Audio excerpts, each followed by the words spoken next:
The pickup truck pulls off Highway 90, gravel crunching beneath worn tires as the engine cuts to silence. It's that blue hour of dusk when the high desert holds its breath, when the sky above Mitchell Flat turns from burnt orange to deepest violet, and the temperature drops 10 degrees in as many minutes. The driver steps out onto the viewing platform, boots scraping against weathered wood, and the silence hits like a physical thing. Out here, 9 miles east of Marfa, Texas, there are no competing sounds. No traffic hum, no distant voices, no electrical buzz. Just the occasional whisper of wind across creosote and the faint settling of cooling earth. Then, without warning, they appear. First one light, hovering low over the flat. Then 2. Then 3. They pulse and dance, splitting apart and merging together, glowing with colors that shift from white to amber to red. They move with intention, with intelligence almost, defying every rational explanation the driver's mind scrambles to construct. Too bright for campfires. Too mobile for vehicles. Too strange for anything that belongs to the world of the known. For more than a century, people have stood at this very spot, watching these lights perform their inexplicable ballet across the darkness. They have become known simply as the Marfa Lights, and they remain one of America's most persistent mysteries. Are they natural phenomena, some trick of atmospheric conditions and reflected headlights that science simply hasn't bothered to fully explain?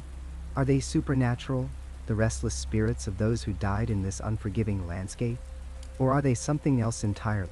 Something that exists in that uncomfortable space between what we know and what we cannot allow ourselves to believe.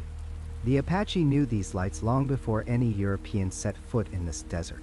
They spoke of them in hushed tones around their fires, calling them the spirits of warriors still fighting battles that ended generations ago. Spanish conquistadors reported strange illuminations dancing across the basin in the 1600s, phenomena that their priests could not bless away.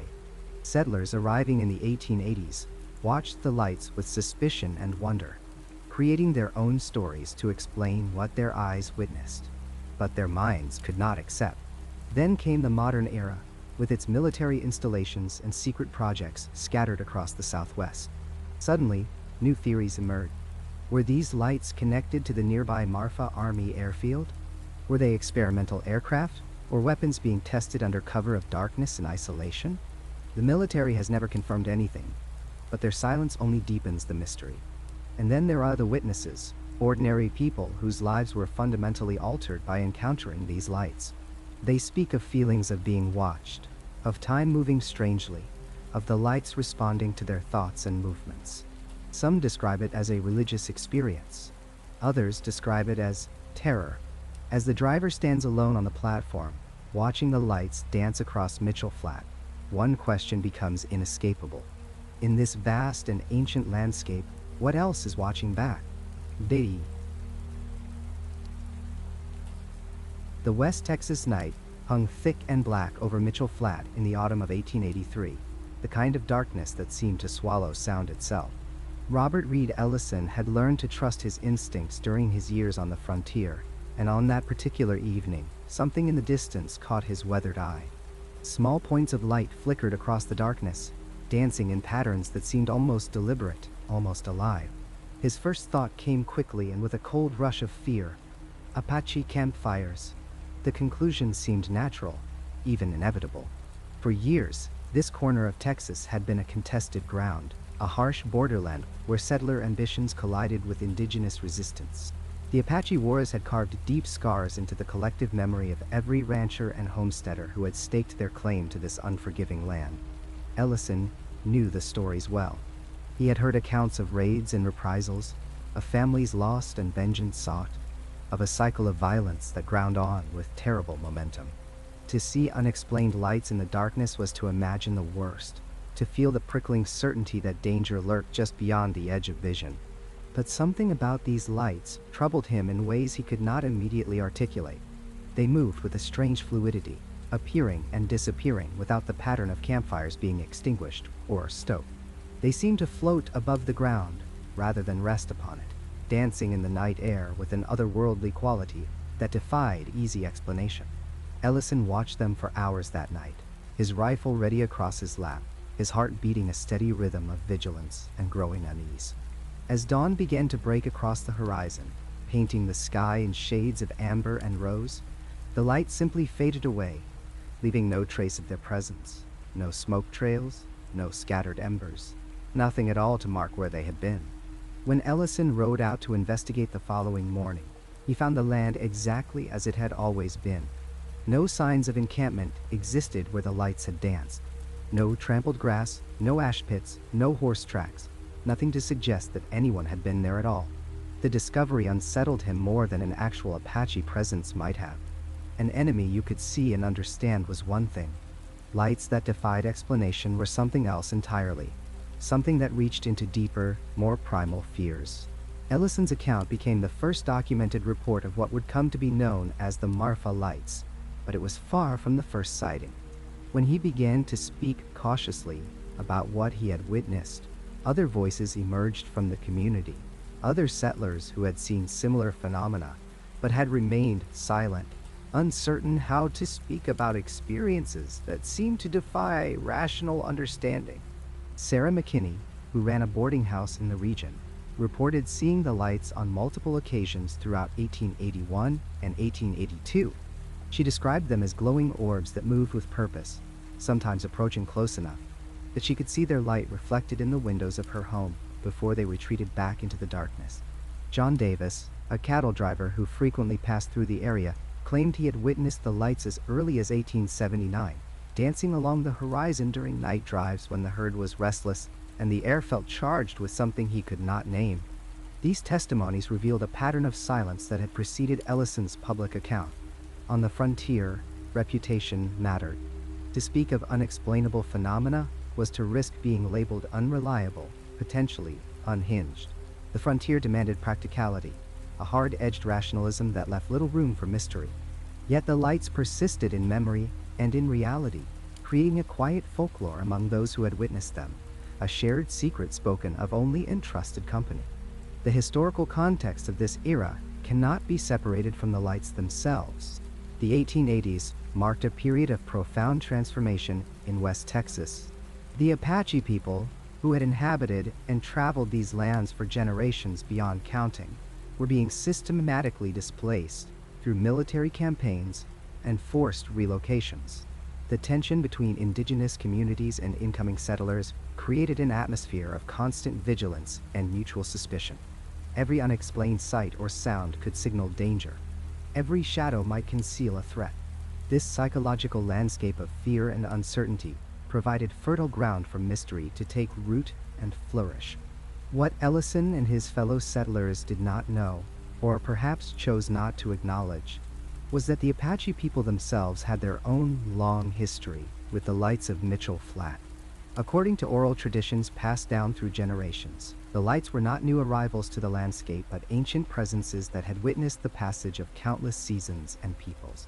Apache legends spoke of spirit lights that moved across the desert, manifestations of ancestors who walked between worlds, watching over the land and those who understood its sacred nature. Some stories described the lights as guides for the lost, benevolent presences that would lead travelers to water or safety when the desert threatened to claim them. Other accounts carried darker implications, speaking of the lights as warnings, omens of change or conflict, harbingers of times when the balance between worlds grew thin and unstable. These indigenous accounts predated Ellison's sighting by an unknowable span of time, existing in oral tradition that stretched back through generations beyond written record.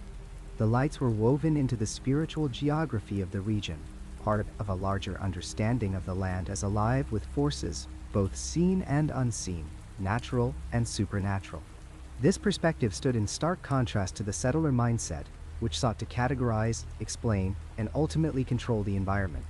Where Apache tradition acknowledged mystery as an inherent part of existence, settler culture demanded rational explanations, even when none could be found. The growing mystique surrounding Mitchell Flat evolved through this collision of worldviews. As more settlers arrived and more sightings were reported, the lights became a topic of increasing fascination and speculation. Some proposed natural explanations, suggesting the lights might be reflections of distant campfires or lanterns, though this failed to account for sightings that occurred in areas where no other human presence existed for miles in any direction. Others suggested geological phenomena, perhaps gases released from the Earth that somehow ignited in the air, though no evidence of such processes could be found. A few whispered about supernatural causes, about ghosts of those who had died violently on the frontier, their spirits forever restless in the places where they had fallen. The lights themselves seemed indifferent to speculation, appearing on their own schedule and following patterns that defied prediction. Sometimes they would manifest multiple nights in succession. Other times, weeks or months would pass with no reports at all. They appeared in different seasons, under different weather conditions, sometimes as single lights and sometimes as clusters that moved in apparent coordination. Witnesses described colors ranging from white to yellow to orange to red, with some reporting shifts in hue as they watched. The movements varied just as widely, from slow drifting to rapid darting, from steady progression across the horizon to seemingly random patterns of appearance and disappearance.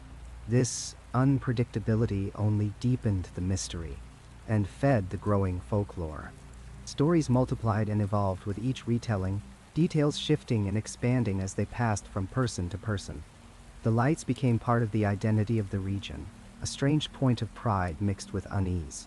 They were something unique to this particular stretch of Texas, a phenomenon that set it apart and marked it as a place where the ordinary rules might not always apply. For settlers trying to carve out lives in a harsh and often hostile environment, the lights served as a reminder that some things remained beyond human control or understanding, no matter how much the frontier was tamed or civilized. As the 1880s progressed, and the frontier era began its slow transformation into something more settled and structured, the Marfa Lights remained constant. They had witnessed the conflicts between Apache and settler. They had seen the land change hands and purposes. They had watched as one worldview supplanted another, as oral tradition gave way to written record, as mystery was increasingly challenged by demands for rational explanation. Through it all, the lights continued their enigmatic dance across Mitchell Flat, indifferent to human interpretation, belonging to no single culture or understanding, existing in that liminal space where the known world meets the unknown, where history blurs into legend, and where the darkness of the West Texas night holds secrets that still, to this day, refuse to be fully illuminated. The viewing area sits exactly 9 miles east of Marfa on Highway 90, a simple pull-off with a pyramid-shaped stone marker and a historical plaque that tells visitors almost nothing about what they might see. Since its official establishment in 2003, this windswept stretch of asphalt has become a pilgrimage site for thousands who come seeking something they cannot name, something that dances just beyond the reach of rational explanation. Jennifer Watkins arrived there on a cool October evening in 2007, armed with skepticism and a camera with a telephoto lens. She'd driven from Austin specifically to debunk what she called the Marfa myth for her photography blog. What happened instead changed everything she thought she understood about the world. "I expected car headlights," she says, her voice still carrying traces of wonder mixed with something darker, something she struggles to articulate even years later. "I expected some optical trick, swamp gas, reflections from the highway. What I saw was nothing I could explain away." The lights appeared around 9:15 that evening, emerging from the darkness above the distant Chinati Mountains like stars being born. Jennifer describes 3 distinct orbs, glowing with an intense yellow-white luminescence that seemed to pulse with its own internal rhythm. Through her lens, she captured something that still defies explanation. The photographs show spheres of light that appear solid rather than diffused, hanging motionless in the sky before beginning their impossible dance. "They split," she recounts, her words coming faster now, urgent with the need to make others understand. "The middle one just divided into 2 smaller lights, like a cell undergoing mitosis. I watched it through my viewfinder, frame by frame. One light became 2, and then those 2 began circling each other, spiraling upward in a way that made my stomach turn." The motion sickness she describes is common among witnesses, though rarely discussed in the official literature about the lights. It's as if the brain rebels against what the eyes are seeing, as if some deep evolutionary warning system recognizes that these movements violate fundamental rules of how light should behave in our atmosphere. Marcus Chen, witnessed the phenomenon 6 months later, in April of 2008. A physicist from California, he'd brought equipment. A spectrometer, multiple cameras, electromagnetic field detectors, instruments designed to measure and quantify the unexplainable. He recorded data that night that he still hasn't published, information that sits in locked files on his computer because, as he puts it, no journal would touch it, and I value my reputation too much to become a laughingstock. Nine. But he talks about it now, carefully, choosing his words with scientific precision, even as he describes events that shatter scientific understanding. The lights appeared to him in colors spanning the visible spectrum. White orbs that shifted to deep crimson, blue spheres that pulsed like heartbeats, yellow lights that danced and merged, and split apart again in patterns that seemed almost choreographed. The electromagnetic reading spiked, he explains, his academic composure cracking slightly, but not in any pattern I recognized. The spectrometer showed wavelengths that kept shifting, changing too rapidly for the equipment to lock on to any consistent signature. And the movement, God, the movement made no sense. These weren't drones or helicopters or any kind of conventional aircraft. They accelerated instantaneously, stopped on a point in space, reversed direction without any deceleration period. The G-forces alone would have torn apart any physical object. Nati. What disturbed him most, what still wakes him in the middle of the night, was the moment when one of the lights seemed to notice his equipment. He describes it approaching, moving from the distant mountains to hover less than 50 yards away. A sphere of brilliant white light, perhaps 3 feet in diameter, silent and utterly still in the air before him. I felt seen, he says, and the tremor in his voice reveals depths of unease that scientific language cannot capture. It sounds insane, but I felt observed, studied, examined, and then it just shot straight up, accelerating to impossible speeds and vanishing into the stars. My hands were shaking so badly I could barely pack up my equipment. Sarah Gonzalez grew up in Marfa, part of a ranching family that's worked this land for 5 generations. She'd seen the lights dozens of times, viewing them with the casual familiarity of someone who's lived alongside a mystery their entire life.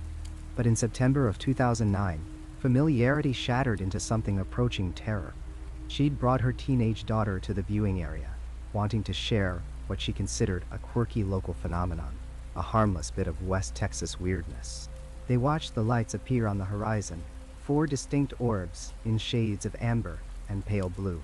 Sarah was explaining the various theories, the scientific attempts at explanation, when the lights began moving in ways she'd never witnessed before. They started coming toward us, she recalls, her accent carrying the flat vowels of West Texas, her words measured and careful. Not slowly, not drifting. They came fast, closing the distance in seconds. Everyone at the viewing area started backing toward their cars. I grabbed my daughter's hand, and we just stood there, frozen, watching these things rush at us. Not how. The lights stopped approximately 20 feet away, arranged in a perfect diamond formation, hovering at eye level. Sarah describes colors shifting across their surfaces like oil on water, patterns flowing and pulsing in synchronization. The air grew heavy, thick with a pressure that made breathing difficult. Several witnesses reported hearing a low-frequency hum, felt more in their chest cavities than heard with their ears. My daughter started crying, Sarah says quietly. Not scared crying, though she was terrified. Something else. Like grief, like this overwhelming sadness had just washed over her. She said later it felt like the loneliest feeling she'd ever experienced, like being the last person alive in the universe. And I felt it too. This awful, crushing isolation, even though we were surrounded by other people. The lights maintained their position for 90 seconds, an eternity measured in heartbeats and shallow breaths. Then they rose vertically, accelerating upward until they became indistinguishable from stars, leaving behind witnesses who stood in stunned silence, unable to process what they'd experienced together. Thomas Brighton, a photographer for National Geographic, captured some of the most compelling evidence in 2011. His professional-grade equipment recorded lights that displayed characteristics no known natural or man-made phenomenon can explain. The images show orbs that cast no visible beam, that illuminate nothing around them despite their brilliant luminescence. They hang suspended against the night sky, solid and real, captured in high-resolution detail, that eliminates the possibility of camera artifacts or processing errors. I've photographed the Northern Lights, ball lightning, St. Elmo's fire, every atmospheric phenomenon you can name, Thomas explains, his professional objectivity giving way to genuine bewilderment. These are none of those things.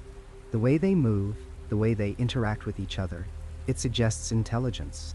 Not human intelligence, but something that responds to its environment, that makes decisions. He describes watching through his camera as two red lights approached each other, merged into a single larger sphere that glowed with intense orange light, then separated again into three distinct orbs, each one smaller than the original two. The process repeated, lights combining and dividing like some cosmic dance of creation and destruction, while his shutter clicked frame after frame, documenting the impossible. The viewing area logbook, maintained by the Texas Department of Transportation, contains thousands of entries spanning 2 decades. The accounts vary wildly in detail and coherence, but certain patterns emerge from the collective testimony. Witnesses consistently describe the colors: white lights that seem to contain all wavelengths, yellow orbs that pulse like living things, red lights that observers say feel aggressive or warning in their intensity, blue spheres that radiate an inexplicable sense of cold despite producing no measurable temperature change. The movements repeat across accounts separated by years and season. Lights that split into multiple smaller lights, orbs that merge together, combining their luminescence into single, larger spheres. Dancing motions that follow patterns too complex to be random, too fluid to be mechanical. Sudden accelerations that violate every principle of physics, instantaneous stops that should be impossible for any object possessing mass. And running through nearly every account, threaded between the wonder and the fascination, lies that darker current of emotion that witnesses struggle to name. It's more than fear, deeper than simple anxiety about the unknown. It's existential dread, a confrontation with something so far outside human experience that the mind recoils from accepting its reality. David Park, a former skeptic who now returns to the viewing area monthly, tries to articulate this feeling. It's like standing at the edge of an abyss, he offers, searching for words adequate to the experience. You're looking at something beautiful, something incredible, and simultaneously, you're realizing how small you are, how little you understand about reality. These lights, whatever they are, they're not supposed to exist in our framework of understanding. And seeing them forces you to confront the possibility that everything you think you know might be incomplete. The footage captured by hundreds of visitors over the years creates a compelling archive of the unexplained. Video cameras from the early 2000s show grainy images of lights moving across the desert night. Modern smartphones capture crystal clear footage of orbs that defy easy explanation, that maintain their mystery despite high-definition scrutiny. No one has successfully predicted when the lights will appear or what patterns they will follow. They manifest on clear nights and cloudy ones, in winter, cold, and summer heat, witnessed by dozens or by solitary observers. Their behavior changes from night to night, as if each display follows rules known only to the lights themselves. The viewing area itself has become something more than a simple roadside attraction. It's a threshold space where certainty crumbles, where witnesses confront the boundaries of human knowledge. People arrive as skeptics and leave as believers, their worldviews fundamentally altered by minutes of observation. They come seeking explanations and find instead questions that burrow deep into consciousness, that resurface in dreams and quiet moments of reflection. The lights continue their ancient dance above the West Texas desert, indifferent to human attempts at understanding, unconcerned with our need for rational explanation.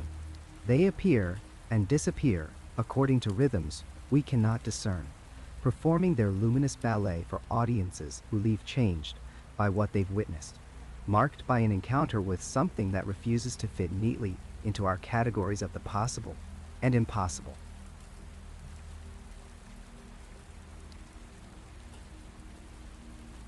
The first serious scientific expedition to study the Marfa Lights arrived in the spring of 1973, bringing with them instruments that had never before been turned toward this particular mystery. A team of physicists from the University of Texas at Austin loaded their trucks with spectroscopes, telescopes, and electromagnetic field detectors, driving through the night across hundreds of miles of desert highway. They were convinced that within a matter of weeks, perhaps days, they would solve what locals had whispered about for generations. They were confident that science, with its rigorous methodology and precise instruments, would strip away the supernatural veneer and reveal the mundane truth beneath. That confidence would prove to be premature. The lead researcher, Dr. Harold Davidson, set up observation posts along Highway 90 East, positioning his equipment at various distances from Mitchell Flat. His team worked in shifts, monitoring the horizon from dusk until dawn, recording data whenever the lights appeared. And appear they did, with a regularity that both excited and frustrated the scientists. The lights seemed almost to be performing for them, dancing across the desert floor with a consistency that suggested natural phenomenon rather than random chance. But when Davidson analyzed his spectroscopic data, expecting to find the signature of known light sources, he encountered his first real obstacle. The spectrum didn't match anything in his reference library. The lights emitted wavelengths that shifted unpredictably, sometimes appearing in the visible spectrum, sometimes dipping into infrared ranges that his instruments could barely detect. More troubling still, the electromagnetic readings were inconsistent. Some nights, the detectors registered unusual spikes in magnetic activity when the lights appeared. Other nights, with lights clearly visible to the naked eye, the instruments recorded nothing at all. It was as if the phenomenon existed in multiple states simultaneously, refusing to conform to the basic principle that repeatable observations should yield consistent data. Davidson's initial theory centered on atmospheric refraction. He proposed that temperature inversions in the desert air were bending light from distant sources, creating mirages that appeared to move independently. It was an elegant explanation, one that had accounted for similar phenomena in other parts of the world. But the theory began to crack almost immediately under the weight of contradictory evidence. The lights appeared on nights when atmospheric conditions were completely stable, with no temperature gradient sufficient to create the necessary refraction. They appeared in fog, in rain, in crystal clear skies, seeming utterly indifferent to the atmospheric variables that should have governed their behavior.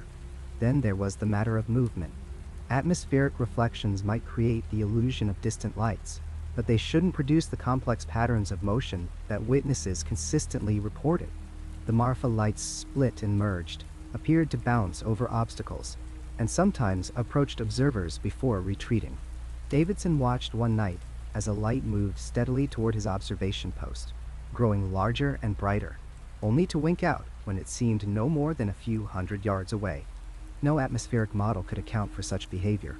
By 1975, when Davidson published his preliminary findings, his conclusions were frustratingly vague. He could confirm that the lights existed, that they were real physical phenomena producing measurable light, but he could not explain their origin or behavior. His report ended with a call for further research, a scientific admission of defeat dressed in academic language. Other researchers proposed different theories, each attempting to explain what atmospheric refraction could not. Dr. Paul Devereux, a British researcher who visited Marfa in 1981, championed the piezoelectric hypothesis. He suggested that tectonic stress in the rock formations beneath the desert was generating electrical discharges, similar to earthquake lights reported in other seismically active regions. When certain crystalline rocks are compressed by geological forces, they release electrical energy that can ionize the surrounding air, creating luminous plasma that could account for the mysterious lights. It was a compelling theory, grounded in verified physics. Piezoelectric effects are real and measurable, but Marfa sits in a region with minimal seismic activity. The desert floor is geologically stable, lacking the tectonic stress necessary to generate the proposed electrical discharges. Devereux attempted to argue that ancient faults, long dormant, might still harbor sufficient stress to produce occasional discharges, but seismologists studying the region found no evidence to support this claim. The rock composition was wrong, the stress patterns absent. The piezoelectric theory, like atmospheric refraction before it, failed to match the reality on the ground.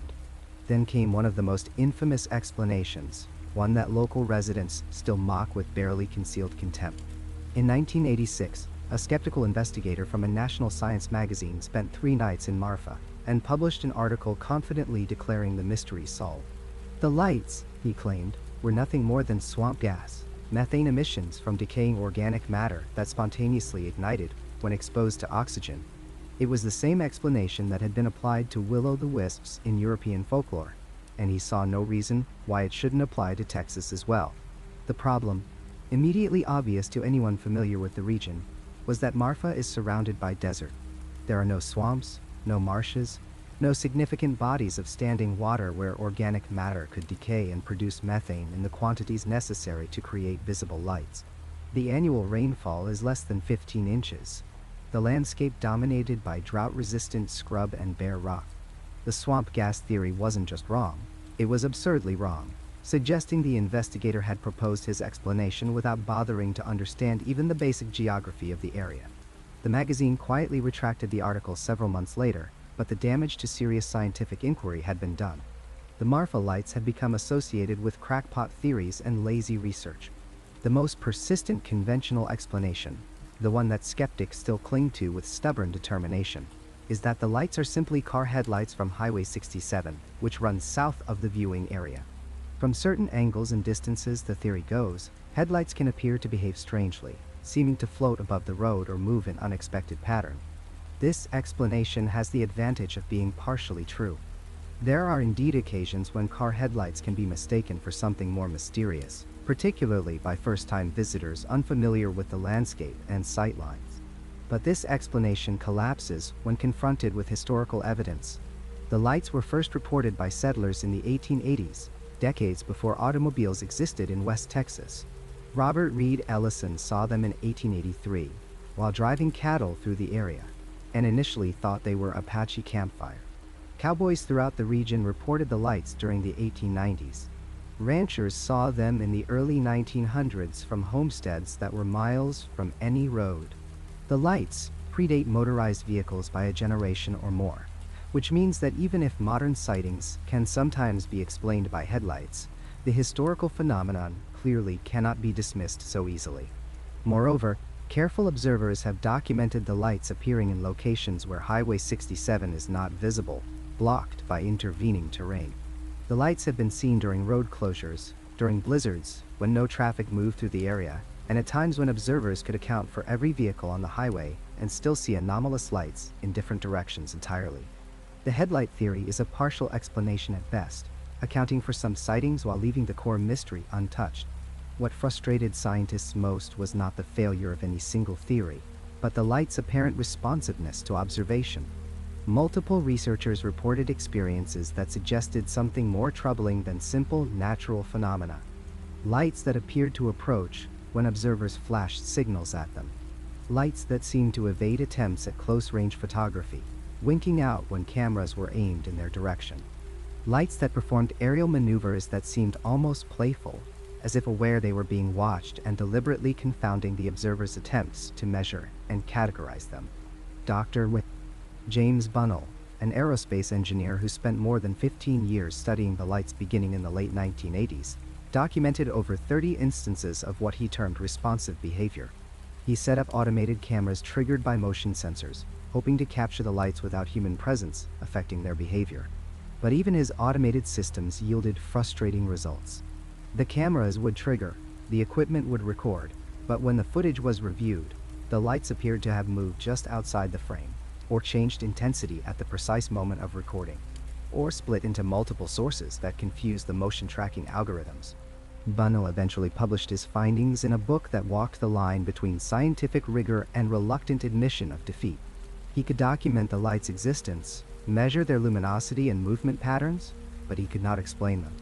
His conclusion was that the phenomenon was real, physical, and not attributable to any conventional source. It was as close as any scientist had come to admitting that something genuinely anomalous was occurring in the desert outside Marfa. The most rigorous modern study came in 2004, when the Society of Physics students from the University of Texas at Dallas conducted an intensive investigation. A team of 19 students and faculty members spent multiple nights at the official viewing area, armed with sophisticated optical equipment, digital cameras, and spectrum analyzers. They approached the project with youthful confidence, certain that systematic observation and modern technology would succeed where previous efforts had failed. Their methodology was sound. They established baseline measurements, cataloged all potential conventional light sources in the area, and created detailed maps of sight lines and potential reflection points. They identified lights from the highway, lights from distant ranches, even lights from trains passing through the mountains to the south. They were thorough and precise, eliminating false positives with admirable scientific discipline. And then they saw the lights that couldn't be explained. On their third night of observation, with clear skies and excellent visibility, multiple team members witnessed a bright white light appear over Mitchell Flat, split into three distinct sources, perform a complex weaving pattern, and then merge back into a single light before vanishing. The event lasted approximately 7 minutes. Their instruments recorded unusual electromagnetic fluctuations. Their cameras captured the visual phenomenon. But their final report, published in 2005, reached a conclusion that must have been difficult for young scientists to write. The observations were genuine. The phenomenon was real, but no definite explanation could be provided. The report carefully listed what the lights were not. They were not car headlights, not during this particular sighting. They were not atmospheric reflections, given the weather conditions. They were not misidentified aircraft or satellites. But the report stopped short of proposing what they actually were, instead calling for continued research and more sophisticated monitoring equipment. It was a professional and responsible conclusion, but it was also an admission that decades of scientific investigation had brought researchers no closer to solving the mystery than they had been in 1973. This is perhaps the most unsettling aspect of the Marfa Lights investigation. Science has not been stymied by lack of effort or absence of data. Multiple teams of credentialed researchers, using equipment that grows more sophisticated with each passing decade, have all reached essentially the same conclusion. Something is happening in the desert outside Marfa. Something that produces real and measurable effects, but something that refuses to fit neatly into any existing explanatory framework. The failure of science to provide answers has opened space for more speculative theories. Some researchers have proposed that the lights represent a form of energy or phenomenon that current physics does not yet recognize or understand. Others suggest that the geological formations in the area, particularly the unique combination of minerals and underground water channels, might create conditions unlike those found anywhere else, producing effects that are genuinely novel. A few have gone further, proposing that consciousness itself might play a role, that the lights somehow respond to or interact with human observation in ways that violate our assumptions about how physical phenomena should behave. These are uncomfortable speculations for traditional scientists, straying too close to the paranormal for academic comfort. Yet they arise not from superstition or credulity, but from the exhaustion of conventional explanations. When every normal answer fails, when every theory proves inadequate, science finds itself in the rare and humbling position of having to admit ignorance. The lights continue to appear, indifferent to human attempts at explanation. They dance across the desert floor as they have for more than a century, perhaps for far longer than that. They submit to observation but not to understanding, allowing themselves to be seen and measured but never fully captured or explained. And in their persistence, in their refusal to resolve into something ordinary and explicable, they represent something that modern society finds deeply disquieting. A genuine mystery, stubbornly resistant to the tools we have developed to strip away wonder and replace it with understanding. The night of March 16, 1976 began like any other for James Keller, a 42-year-old crop duster and private pilot operating out of Marfa Municipal Airport in West Texas. The sky stretched clear and endless above the desert, stars piercing through the darkness with unusual clarity. Keller had logged over 3,000 hours of flight time across 15 years, navigating everything from summer thunderstorms to winter ice. He considered himself unshakable, a pragmatist who trusted his instruments and his instincts above all else. Nothing in those 3,000 hours had prepared him for what was about to happen. Keller had heard the stories, of course. Everyone in Marfa had. The mysterious lights that appeared in the desert east of town, dancing and splitting and merging in patterns that defied easy explanation. Ranchers spoke of them in hushed tones at the coffee shop on Highland Avenue. Tourists came from as far as California to catch a glimpse. But the locals, the people who had lived with the lights for generations, they all said the same thing. Watch from a distance. Don't go near them. Don't try to make contact. Something in their voices carried a warning that went deeper than words, a kind of ancestral caution passed down through decades of unexplained encounters. James Keller didn't believe in warnings he couldn't quantify. On that March evening, sitting in Murphy's bar with his flight instructor and two other pilots, the conversation turned to the lights. Someone mentioned seeing them the night before, brighter than usual, moving in formation near Mitchell Flat. Another pilot, younger and half drunk, made a joke about government experiments. Keller set down his beer and made a decision that would fracture his understanding of reality. He would fly out there. He would get close. He would prove once and for all that these were nothing more than reflections. Car headlights, swamp gas, whatever rational explanation people had been too superstitious to confirm. His Cessna 172 was fueled and ready. The night was calm. He told the others he'd be back in 90 minutes with photographs and a story that would put the mystery to rest. He took off at 9:47 that evening. The tower recorded his departure, his flight plan indicating a routine circuit east toward the Chinati Mountains before returning. The air was smooth, temperature hovering around 58 degrees Fahrenheit. His instruments glowed softly in the cockpit, the familiar hum of the engine settling into his bones like a lullaby. Below him, the lights of Marfa receded into a small cluster of amber dots against the vast darkness of the Chihuahuan Desert. He reached the area locals called Mitchell Flat in less than 15 minutes. At first, he saw nothing unusual, just darkness and the faint outline of mountains against the starlit sky. He banked left, circling lower, dropping from 4,000 feet to 2,500. Still nothing. For a moment, he felt a mixture of relief and disappointment, already composing the story he'd tell back at Murphy's about another wild goose chase, another myth deflated by reality. Then he saw them. 3 lights appeared directly ahead of his aircraft, perhaps 2 miles distant at his altitude. They were yellowish white, brighter than any star, hovering perfectly still. Keller's first thought was other aircraft, but they displayed no navigation lights, no strobes, no red or green wing markers required by federal aviation regulations. He checked his radio, confirmed he was on the correct frequency, and heard nothing. No other planes had reported in the area. He made a decision that he would regret for the rest of his life. He turned toward them. The lights didn't move as he approached. They simply hung there, waiting. Keller reduced his airspeed to 90 knots, watching them carefully, his right hand poised over the camera he'd brought specifically for this purpose. At approximately 1 mile distance, he could see that each light was roughly spherical, with a soft glow that didn't seem to illuminate anything around it. They produced no visible beam, no halo effect in the atmosphere. They simply existed, 3 points of impossible brilliance suspended in the desert night. That's when everything changed. The lights moved. Not gradually, not with acceleration like any aircraft or known object. They simply changed position instantaneously, as if they had teleported. One moment, they were ahead of him, in a triangular formation. The next moment they had separated. One above him, one to his left, one below. The transition happened faster than his mind could process. No sound. No visible motion. Just immediate relocation. Keller's hands tightened on the yoke.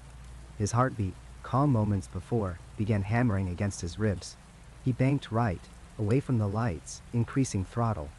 The engine responded normally, pushing him to 110 knots. He glanced back. The lights were following him. Not behind him, but around him. They moved with impossible fluidity, maintaining a perfect geometric formation that shifted and adapted to his every maneuver.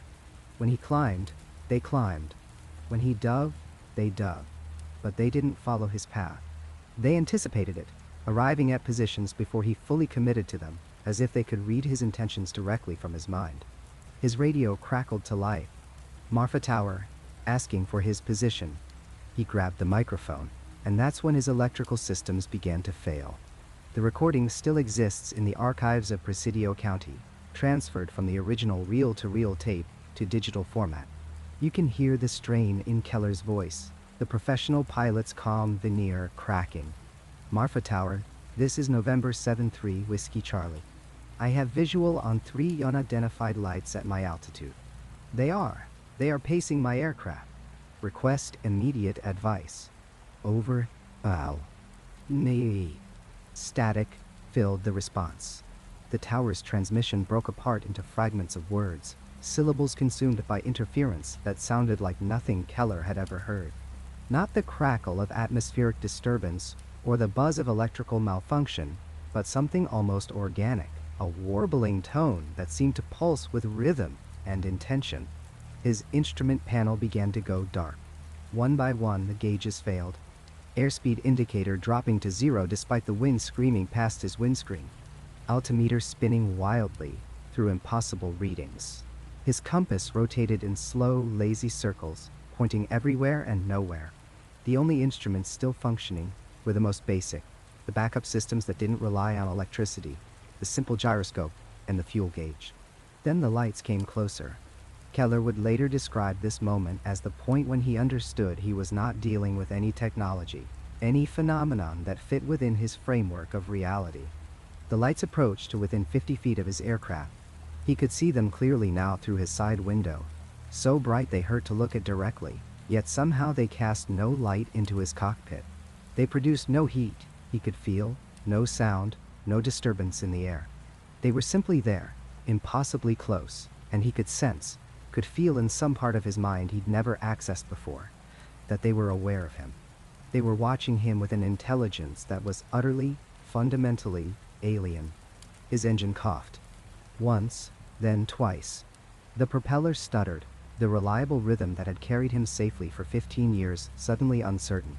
Panic, real and primal, flooded his system. He was 2,500 feet above the desert floor, surrounded by lights that defied physics, in an aircraft that was dying around him. He tried the radio again.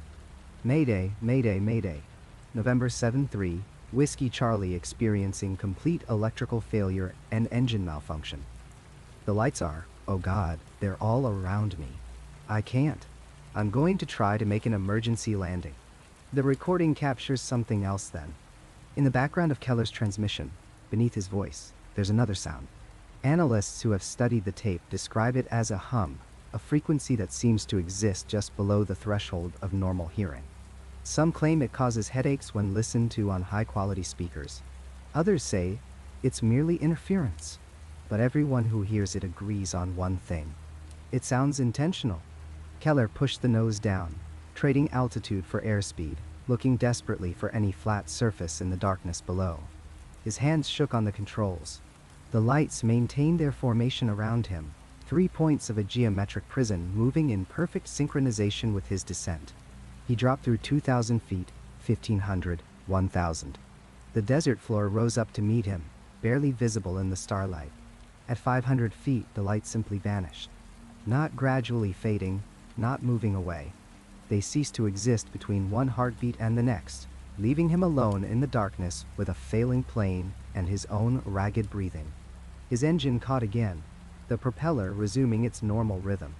His instruments flickered back to life, readings stabilizing one by one. But didn't trust them anymore. He didn't trust anything. He found a flat stretch of desert floor, and brought the Cessna down hard, bouncing twice before the wheels found purchase on the rough ground. He rolled for 200 yards before coming to a stop.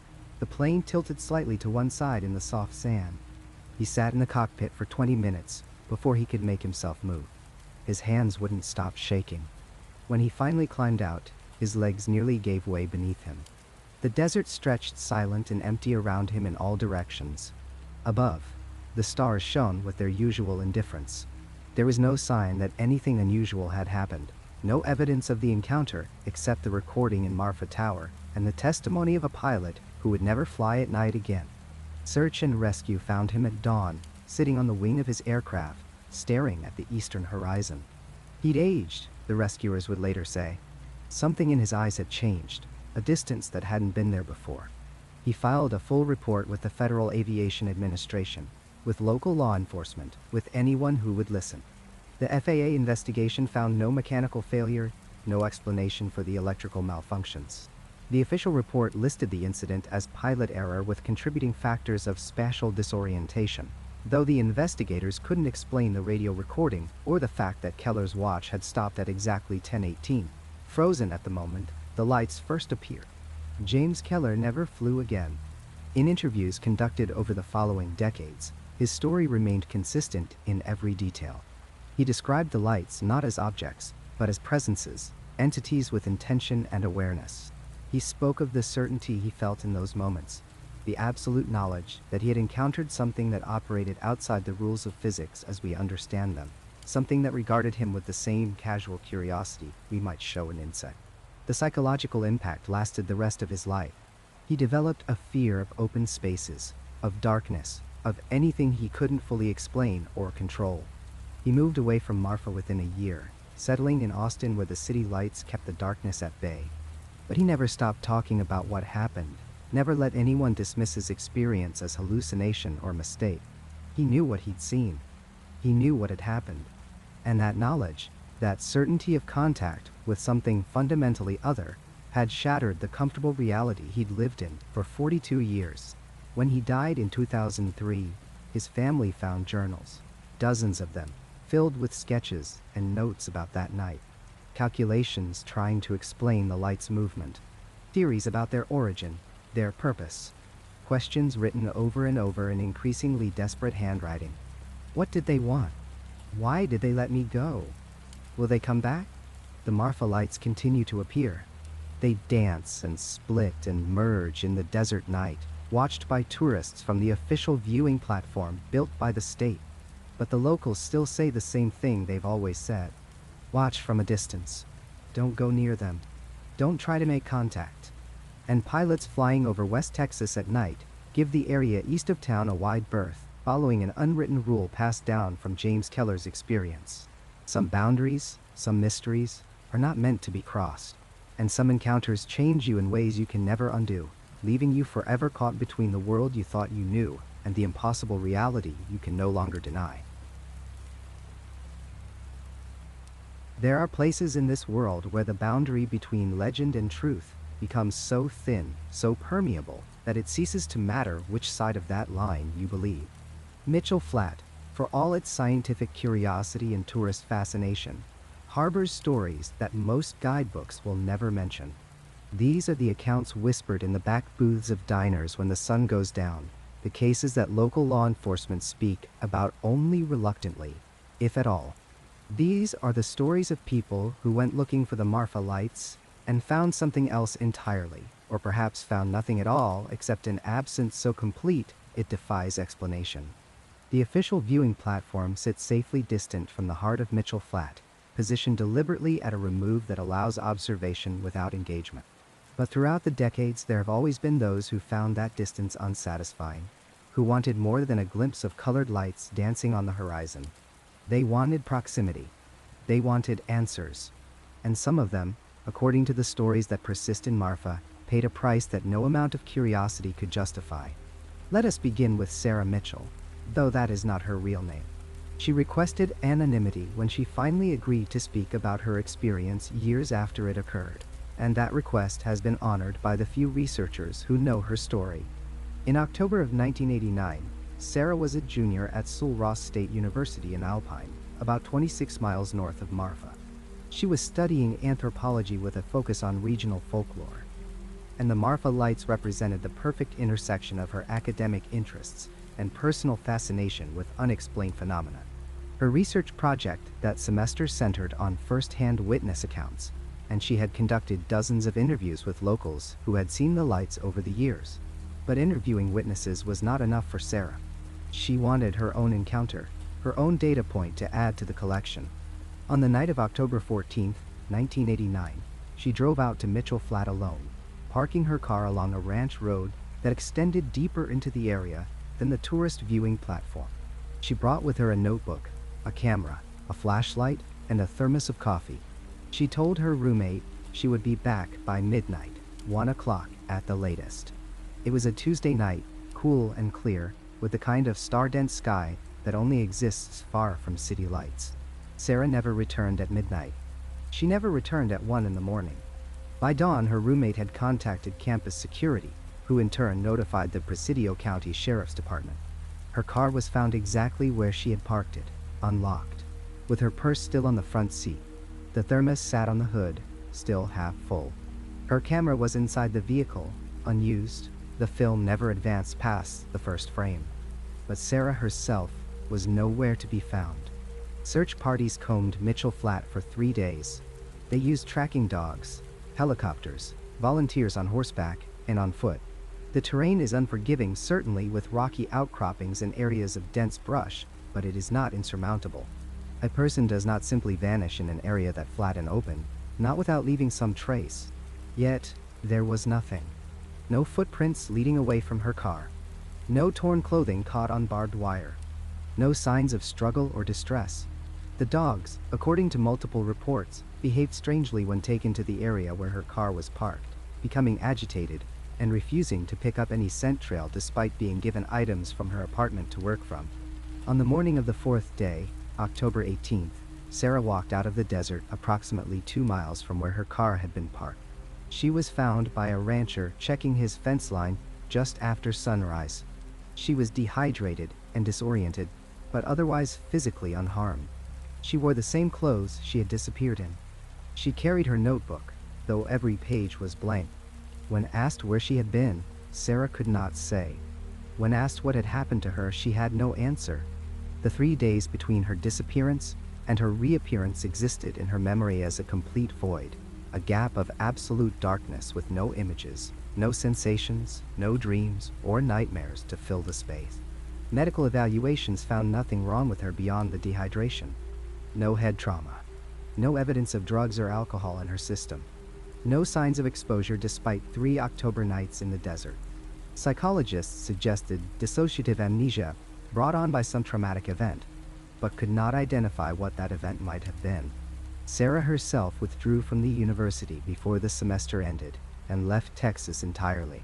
The few times she has spoken about the experience in the years since, she maintains that she remembers nothing, but those who have interviewed her note that her insistence carries a quality that suggests not forgetfulness but refusal, as if there is something she could remember if she chose to, but chooses not to every single day. The case of Sarah Mitchell might be dismissed as an isolated incident, perhaps explained by factors having nothing to do with the lights themselves, if it existed in isolation. But it does not. The stories stretch back further, into eras when documentation was less thorough and disappearances in remote areas drew less attention than they might today. In June of 1952, a rancher named Thomas Everett, known to everyone as Tom, left his property on the eastern edge of Mitchell Flat to investigate what he told his wife was unusual activity among his cattle. It was just past 10 in the evening, still light enough in the long summer twilight to see clearly. Tom was 63 years old, a man who had worked that land for over 30 years and knew every hill and hollow of it. He told his wife he would be back within the hour. He took his truck, his rifle, and one of his working dogs, a reliable blue heeler named Buck. By midnight, his wife began to worry. By 2 in the morning, she drove to the nearest neighbor, 5 miles away, to ask for help. A search began at first light. They found Tom's truck parked near a dry creek bed in an area where he frequently moved his cattle. The driver's side door was open. The rifle was still in its rack. The dog was found 300 yards away, cowering beneath a mesquite tree, and would not respond to its name or to any commands. The animal, normally steady and obedient, had to be carried back to the Everett Ranch, and according to reports from the time, it never fully recovered its working temperament, remaining anxious and fearful for the rest of its life. Tom Everett was never found. The search continued for 2 weeks, expanding to cover over 40 square miles of territory. Every canyon, every ravine, every possible location where a man might have fallen or become trapped was examined. Nothing. No body. No clothing. No signs of violence or animal predation. The assumption, eventually, was that Tom had suffered some kind of medical emergency, perhaps a heart attack or stroke, and had wandered in confusion into some remote area where his remains would eventually be discovered by chance. But that discovery never came. The land kept its secret. What makes Tom Everett's disappearance particularly unsettling in the context of the Marfa Lights is a detail recorded in the original sheriff's report, a detail that was not emphasized at the time, but has taken on greater significance in retrospect. 3 separate witnesses, including Tom's nearest neighbor, reported seeing unusual lights over Mitchell Flat on the night he disappeared. The lights were described as brighter than normal, more active, moving in patterns that seemed almost purposeful. One witness stated that the lights appeared to converge on a single point in the distance before winking out entirely just before midnight. These 2 cases, separated by 37 years, establish a pattern that becomes even more disturbing when we consider the more recent accounts, the reports that have emerged in the last decade from people who claim to have experienced something profoundly wrong in Mitchell Flat after dark. People who did return but who brought back stories that challenge our understanding of how reality itself functions. Time distortion is a phenomenon reported across various paranormal contexts, from UFO encounters to hauntings. But the consistency with which it appears in recent Marfa Lights testimonies demands attention. Multiple witnesses, with no connection to one another, have reported experiences where time seemed to operate differently in proximity to the lights. A 15-minute observation period that felt entirely normal to them was documented by companions or vehicle timestamps as lasting over 2 hours. Conversely, others report feeling as though hours passed while they watched the lights, only to discover that barely 20 minutes had elapsed. In 2016, a couple from California, both engineers with backgrounds that emphasize precision and measurement, visited the official viewing area and then decided to drive closer on one of the ranch roads. They parked and walked approximately a quarter mile into the flat, carrying flashlights and a digital video camera with timestamp capabilities. They reported seeing the lights appear much closer than expected, close enough that they felt they could walk to them. The husband wanted to return to the car. The wife wanted to continue. They compromised by staying where they were and observing for what they both estimated as perhaps 10 minutes. When they returned to their vehicle, the camera's timestamp showed they had been gone for 3 hours and 40 minutes. Their phones, which they had left in the car, showed multiple missed calls from their hotel, where staff had become concerned when they failed to return at the stated time. The couple had no explanation. They felt no fatigue consistent with a nearly 4-hour excursion. They had no memory of anything beyond those 10 minutes of observation. The video camera, when reviewed, showed only static for the entire duration. These are not teenagers embellishing a campfire story. These are adults with reputations and careers who gain nothing from fabricating such accounts, except potential ridicule. Yet, they persist in their testimonies, and their discomfort when discussing the experience is evident to anyone who listens. The question that haunts these stories is not simply what happened, but what continues to happen. Mitchell Flat has not changed. The lights still appear with their irregular regularity. People still visit, still watch, still wonder. And some, despite the warnings and the whispered stories, still venture too close. Are these disappearances and distortions truly connected to the lights, or are we witnessing the human tendency to find patterns in randomness, to construct narratives that give meaning to tragedy? The skeptical explanation is readily available. Mitchell Flat is remote, potentially dangerous terrain. People can become lost or disoriented in any wilderness area. Memory is unreliable, particularly under stress or in unfamiliar environments. Time perception is notoriously subjective. Every single one of these cases could have rational explanations that have nothing whatsoever to do with mysterious lights. But the counter-argument whispers from the darkness of those 3 days. Sarah Mitchell cannot remember. It echoes in the empty space where Tom Everett should have been found. It ticks in the missing hours recorded by a digital camera that should be incapable of error. The counter-argument asks, at what point does coincidence become pattern, and pattern become warning? There is a reason the official viewing platform is located where it is. There is a reason local guides emphasize observation from a distance. There is a reason that longtime residents of Marfa will tell you to watch the lights if you must, but never, ever try to reach them. Because some boundaries exist not to keep secrets in, but to keep us out. And in Mitchell Flat, under the vast indifferent sky, something waits in the space between light and darkness, between presence and absence, between the moment you stepped forward and the moment you should have turned back but did not. James Bunnell stands in the darkness, 5 miles east of Marfa. His camera equipment arranged in a careful semicircle around his camping chair. It's 11:30 on a Tuesday night in March of 2021, and this is the 374th night he's spent watching the desert horizon. His logbook, leather-bound and weathered, sits open on his lap, filled with sketches, timestamps written in precise block letters, and notations that would seem cryptic to anyone else. Red light bearing 210 degrees. Duration 7 minutes. Vertical oscillation observed. Movement pattern delta. He's been doing this since 2003, back when people still thought of the Marfa Lights as nothing more than a quirky tourist attraction. But somewhere along the way, the hobby became something else. His wife left in 2009. His consulting business slowly withered as he spent more nights in the desert than in his office. His children, now grown, speak to him mainly through text messages that he sometimes doesn't see for days because there's no cell service out here, and that's exactly how he prefers it. Tonight, like most nights, nothing has happened yet. But James Bunnell has learned patience. He's learned that the lights operate on their own schedule, indifferent to human expectation. Some researchers claim the lights appear more frequently during certain lunar phases. Others insist there's a correlation with seismic activity, with the piezoelectric effect of stressed quartz deep in the Chinati Mountains. James has his own theories, though he's reluctant to share them anymore. The last time he presented his findings at a paranormal conference in Austin, the skeptics laughed him out of the room, and the true believers called him too conservative, too scientific, not willing to make the leap into accepting the extraterrestrial hypothesis that seems so obvious to them. The truth is that James doesn't know what the lights are.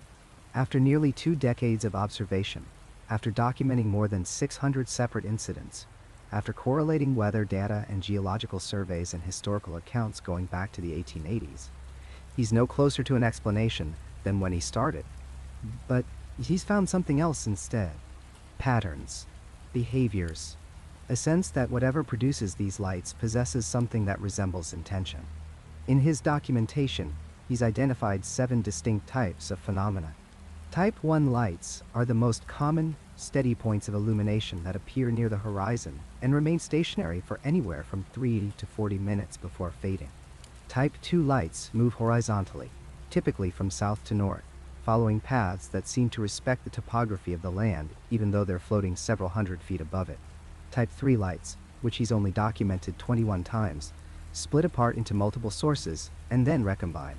Type 4 through 7 become increasingly strange, increasingly difficult to describe in the clinical language he's tried to maintain throughout his research.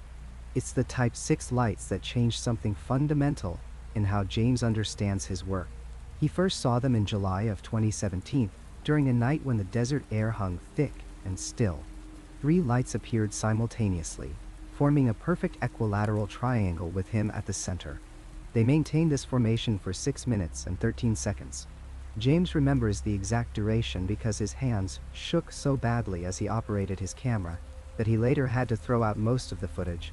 The lights pulsed in sequence, 1 2 3, 1 2 3, and with each pulse he felt something he can only describe as attention. The sensation of being observed, studied, measured by an intelligence that existed somewhere behind or within those glowing points. After that night, James started noticing other things. Synchronicities, he calls them in his notes, though he's aware of how that sounds. How his equipment malfunctions in specific ways before major sightings. How certain pages in his logbooks tear at their corners, always the pages documenting the most significant events. How he'll think of a particular pattern, a specific arrangement of lights he'd like to see. And then 3 nights later, that exact configuration appears in the sky. Coincidence? The rational part of his mind insists. Pattern recognition run amok. The product of too many nights alone, with nothing but darkness and expectation. But there's another voice now, quieter but more persistent. The voice that wonders if the observation runs both ways.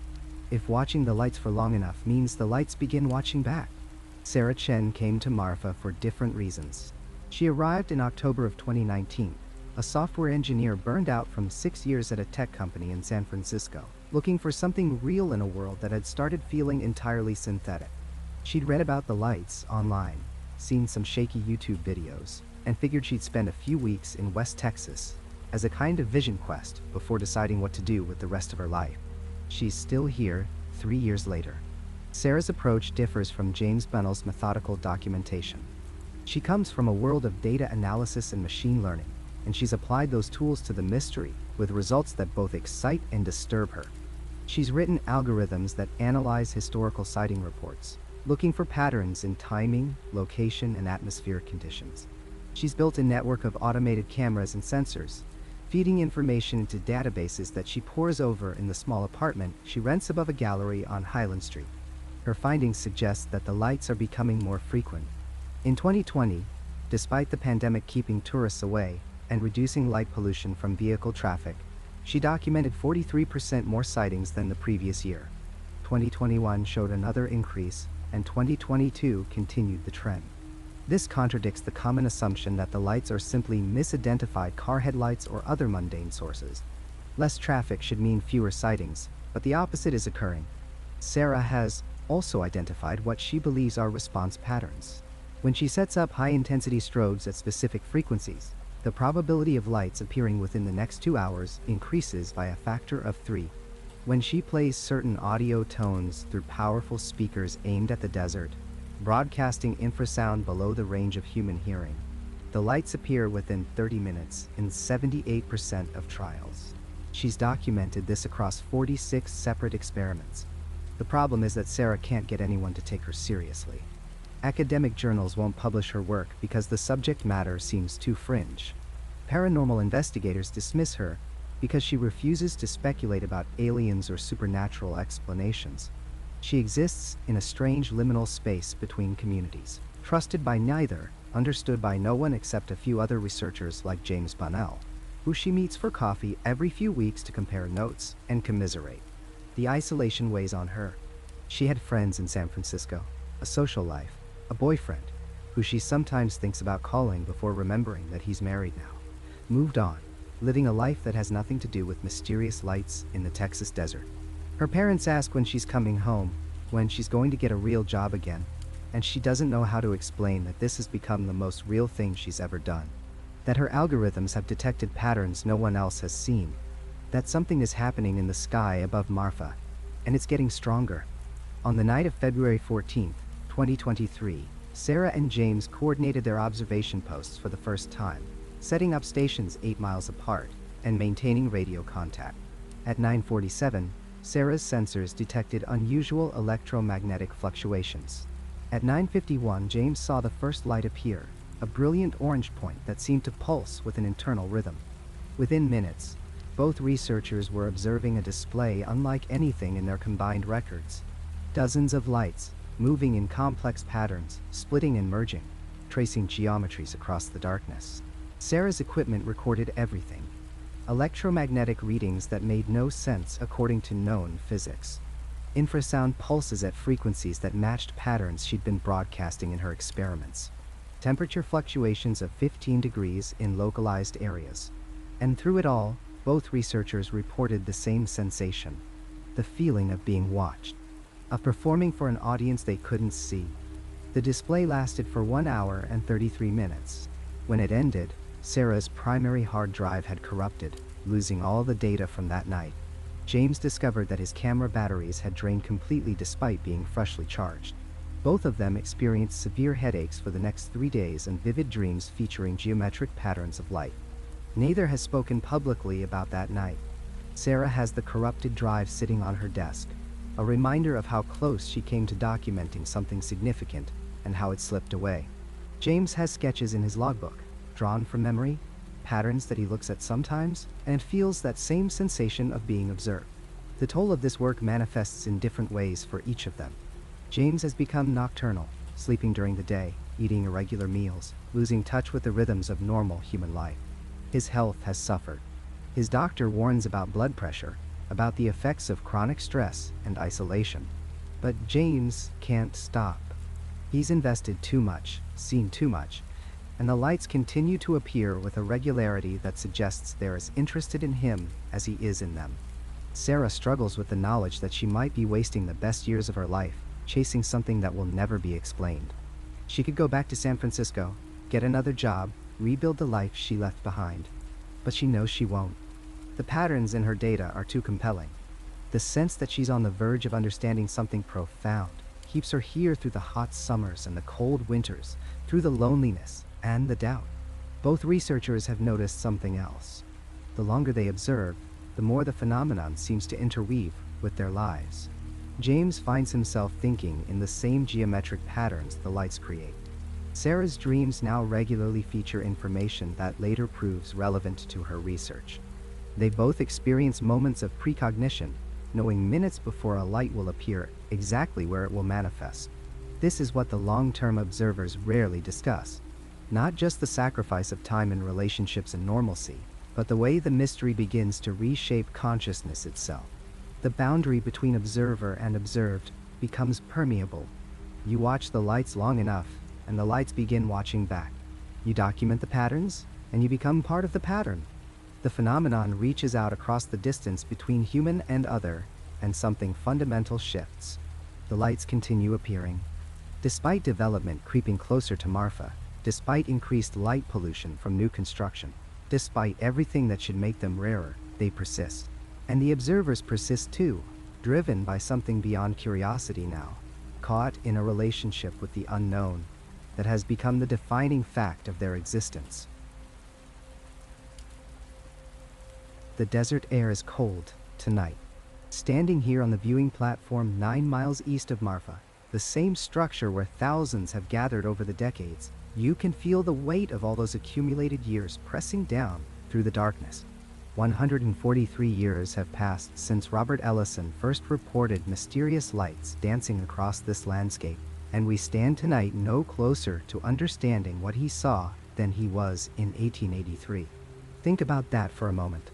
In the span of time since those first documented sightings, we have split the atom, mapped the human genome, and sent machines beyond our solar system. We have developed technologies that would seem like pure magic to those early settlers. And yet here, in this stretch of West Texas desert, something continues to defy every attempt at explanation. The evidence that resists conventional understanding remains as compelling as ever. Those pre-automobile sightings haunt every theory that tries to reduce the phenomenon to car headlights or highway reflections. The Apache people spoke of these lights long before the first Model T rolled off an assembly line, before the first road was carved through this wilderness. Early ranchers and settlers documented them in journals and letters, describing the same mysterious illuminations we witness today. Whatever dances in this desert was here before our modern world arrived, and it will likely remain long after we are gone. Then there are the movement patterns that witnesses continue to describe with unsettling consistency. Lights that split and merge, that seem to respond to observers, that pulse and fade with what appears to be deliberate rhythm. Scientists have stood on this very platform with instruments and cameras, and some have walked away more puzzled than when they arrived. The lights do not behave like any known atmospheric phenomenon. They do not follow the predictable patterns of ball lightning or swamp gas. They move with something that observers struggle not to call intelligent. The electromagnetic effects add another layer to the mystery. Compasses spinning wildly, electronic equipment malfunctioning, batteries draining in moments. These reports span decades and come from reliable witnesses, people with no reason to fabricate such detail. Something in the area where the lights appear most frequently seems to interact with our technology in ways we cannot measure or predict. And perhaps most striking of all is the consistency of location. The landscape has changed dramatically over the past century and a half. Towns have risen and fallen. Roads have been built and rerouted. The very ecology of the desert has shifted with changing climate patterns. Yet the lights continue to appear in the same general area, as if anchored to something we cannot perceive, something that remains constant while everything around it transforms. So we must ask ourselves the questions that linger in the quiet moments, the thoughts that creep in when conventional explanations fall away. What if the lights are aware of us? What if they recognize the curious souls who gather on this platform, generation after generation? What if some mysteries exist precisely because they fall outside our framework of understanding, operating according to principles our science has not yet discovered, or perhaps can never discover? There are things in this world that resist categorization, phenomena that refuse to fit neatly into our models of how reality should behave. Perhaps the Marfa Lights are one such thing. a reminder that the universe is stranger and more complex than our theories allow. Just last month, a woman named Sarah Chen stood where you might be standing now, watching the darkness beyond the platform. She describes what she saw with the same mixture of wonder and unease that echoes through every witness account across the decades. The lights appeared slowly at first, faint glows on the horizon that could almost be dismissed as distant vehicles. But then they began to pulse, a rhythmic throbbing that seemed to carry intention. They moved closer, split into multiple points of illumination, danced in patterns that defied any natural explanation she could conceive. She watched them for nearly an hour, and in that time, she says, she felt certain of only one thing. Something was watching back. The desert keeps its secrets well. After all these years, all these investigations, all these theories proposed and discarded, we are left with the simple, haunting truth. Something still dances in the Texas desert, mysterious lights pulsing in the darkness, waiting patiently for the next curious soul to stand on this platform and wonder. And perhaps that is exactly how it should be. Perhaps some mysteries are meant to endure, glowing reminders that the world still holds wonders we cannot explain, cannot capture, cannot ultimately understand. The lights are still out there tonight, as they were last night, and the night before that, stretching back through decades and centuries. Still dancing, still waiting, still wonderfully, terribly unexplained.